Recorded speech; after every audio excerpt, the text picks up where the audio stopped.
Hi, it is my day 2 of making better version of me.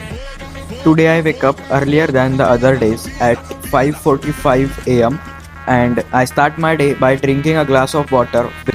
I decided to wash my face and brush my teeth outside my home. Then I did some stretching and end it with a calm meditation.